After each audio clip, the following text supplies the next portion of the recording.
We are in deep trouble.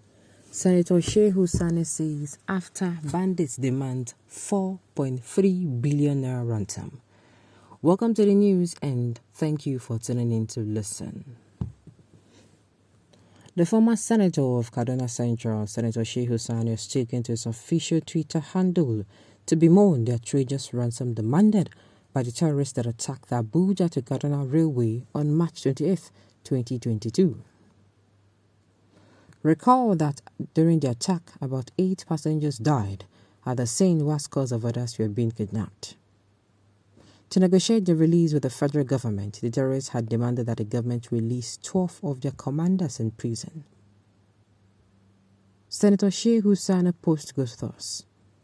The trained terrorists wanted to exchange the hostages for their members in prison. Now that they have stormed the prison and freed their members, they want huge money. And so far, an equivalent of $2 million and Toyota vans is the ransom for a piecemeal release. We are in deep trouble. However, some abductees who have gained the freedom reveal that the bandits are asking for 100 million naira from each family, adding that they are no longer negotiating with the federal government, but with the families of each abductee. One of them said the families are not speaking to them directly to negotiate the price, stating that it is the money that is delaying the release of others. Reacting to this, former Senator Shehu Sani said the trained terrorists wanted to exchange the hostages for their members in prison. Now that they have stormed the prison and freed their members, they want huge money. And so far, an equivalent of $2 million and Toyota vans as a ransom for a piecemeal release. We are in deep trouble. The reaction that trailed Senator Shehu Sani post goes thus. 4.3 billion naira indeed, an annual state budget for some states. Another commented, when the king refused to cut the record tree in his palace backyard, the record tree will surely destroy the palace. Another commented, and we still have lazy youth clamoring for. We still have lazy youth clamoring for this All Progressive Congress Party. Another commented, I hope the central bank has concrete reinforced with steel walls and $2 million in cash just in case they want to release the remaining hostages. Another opined, we want to see La Casa de Papel. Another opined, respectfully speaking, sir, you know the road to Âງlead the protest or delegation to Âng. Myself and many others will join you. Tweeting frequently here does little about the problem at hand. Thank you, my favorite northern politician. Let me start from the bottom, from the last line. Look, there is absolutely nothing that Mr. Shehu or Honorable Shehu Sani can do. Absolutely nothing. Let us not forget that in our country, which is abnormal, things are upside down. The reason after they have done things.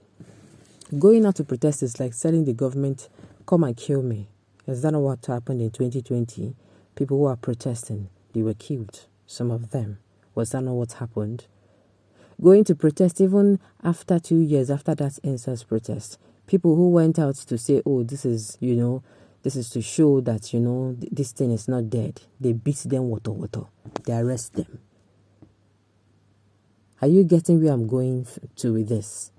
So it is not a matter of, this. It's not a matter of this at all. Now, just like the person gave an addict, when the king refused to cut the Iroko tree, the Iroko tree would destroy the palace. The military men will go, risk their lives, do everything humanly possible. Some will get killed in the process, and they're going to get people. They're going to capture some terrorists. When they capture these terrorists, with all the anger in them, to me, if Nigeria were a saint country, there's going to be an already made iron, as in an already made whatever. As they come out, that the military will have the option to do with them whatsoever they wish. I'm telling you.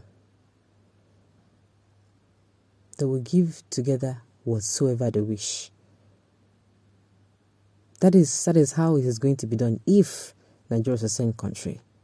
Why will you take a terrorist that is as hardened, what I call a very hardened criminal?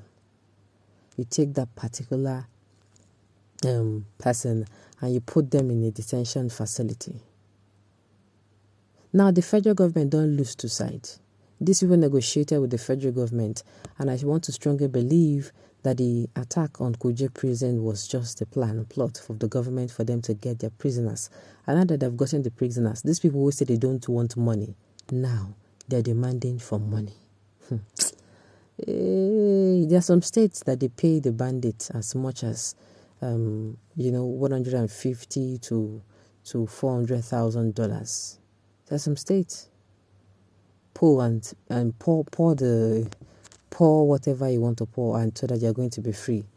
You're not going to be attacked. Meanwhile, the military will go and capture these guys. And when they bring it, the government will throw these people away. Okay, no wahala. At the end of the day, we go see where, if we carry this thing, waka go. Sincerely, for approximately $2 million. In the history of government in Nigeria, this is the worst ever in Nigeria, or do you say in the world? Now what? To hell with the All Progressive Congress. I pity those foolish Nigerians who are still supporting a terrorist party and the members. Do not insult anyone. It's a choice for any voter to cast his or vote for anyone that believes fit for the job. More so, we all know that the current government has failed Nigeria badly, and will go in history as one of the terrible governments in the history of the country. Nevertheless, we are voting for individuals who believe in his leadership records, abilities, capabilities, capacity, and we do the right thing regardless of religion, tribe, ethnic, and all forms of social background. A just leader. Because we're not voting for party anymore as politicians move from party to party. Among the contenders for president, tell me which of them has not moved from one political party to another. So therefore, it is a candidate, another party we should focus our attention on. May God help us. Hey, like I was saying before, the government they spoil work for these soldiers. They call these soldiers Momo. Then go catch soldiers, then go give them to government. Government go carry them, put them back into the society. Okay. It is time for the warlords of this country to arise. Where is General Olusegun Obasanjo, Colonel David Mark, Brigadier Ologo, Olagunsoye, Oyinla, and the rest? What are people still waiting for? In your days, will you allow Buhari to destroy what he labored for and still destroy the destiny of your generation? Think fast. You think these people care about you? These people have looted and put their children in places where this thing will not affect them. So even if they start to live this kind of a life, it no concern anybody at all. My dear, it no concern anybody. Okay, on this note, we have come to the end of the news. We say thank you for tuning in to listen. Until I come your way next time, enjoy the rest of your day.